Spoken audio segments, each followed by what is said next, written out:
ફરી એકવાર નીકળી બળદગાડામાં જાન। 30 જેટલા શણગારાયેલા બળદગાડામાં સવાર થઈને જાનૈયા નીકળ્યા પુત્રવધૂને લેવા। લક્ઝરીઝ કારમાં સવાર થઈને જાન લઈને નીકળવાને બદલે જાન નીકળી છે બળદગાડામાં।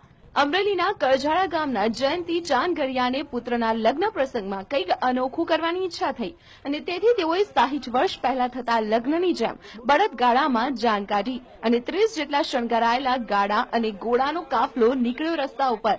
કરજાડા ગામેથી જાન નીકળી અને પહોંચી નેસડી મુકામે તો બળદગાડામાં સવાર જાનૈયા, વરરાજા અને દુલ્હન સહિત સૌ કોઈના ચહેરા પર હતી ખુશી। કોઈ જોયું ન હોય જૂની પરંપરા આપણે માણીને અને લોકોને આનંદ આવે એવી ગામ લોકોને મારા મમ્મી પપ્પાને અને મારા સગા સંબંધીઓની બધાની ઈચ્છા હતી।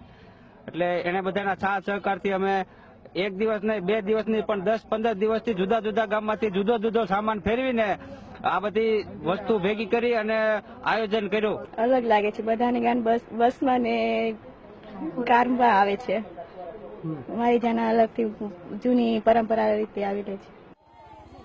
બળદગાડામાં પુત્રની જાનને લઈ જવાનો વિચાર તો કર્યો, પરંતુ વિચારને અમલ મૂકવામાં જયંતિ જાનગરિયાને ભારે જહેમત ઉઠાવવી પડી અને લગભગ 15 દિવસની મહેનત કરી અને જાન ગાડીઓમાં કાઢી અને વાયુ પ્રદૂષણ અને ધ્વનિ પ્રદૂષણ ન ફેલાય તે માટે વરઘોડામાં ફટાકડા ફોડવાના બદલે ફૂલો ઉડાડવામાં આવ્યા। જૂની પરંપરા છે ને ચાલુ કરીને એટલે સૌને વિચાર થાય અને બધા ગામ લોકોનો બહુ વિચાર હતો એટલે ગાડામાં જાન લઈ જઈ આ બધી અઠવાડિયા મહેનત કરતા હતા અને આ જૂની પરંપરા આખા ગામની ઈચ્છા થઈ અને ફટાકડા નથી ફોડવાના, બીજું કઈ નહીં, ફૂલથી ને ફૂલની પાકડીથી ગુલાબથી બધું કામ કરવાનું છે।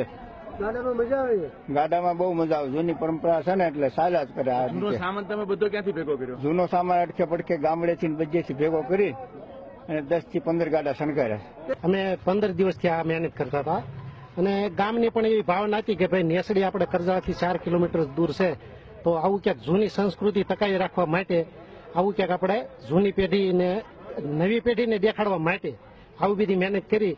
આજુબાજુના ગામના લોકો પણ જોવા અત્યારે ઉમટી પડ્યા છે અને આમાં અમને ખૂબ મજા આવી છે। જૂની પરંપરાને આગળ ધપાવવા બળદગાડામાં નીકળેલી જાનનો નજારો જોવા માટે ઉમટી પડ્યા હતા લોકોના ટોળા। તો 2 કલાક બાદ લગ્ન મુકામ નેસડી ખાતે પહોંચેલી જાનનું સ્વાગત પણ કરાયું પરંપરાગત ઢબે।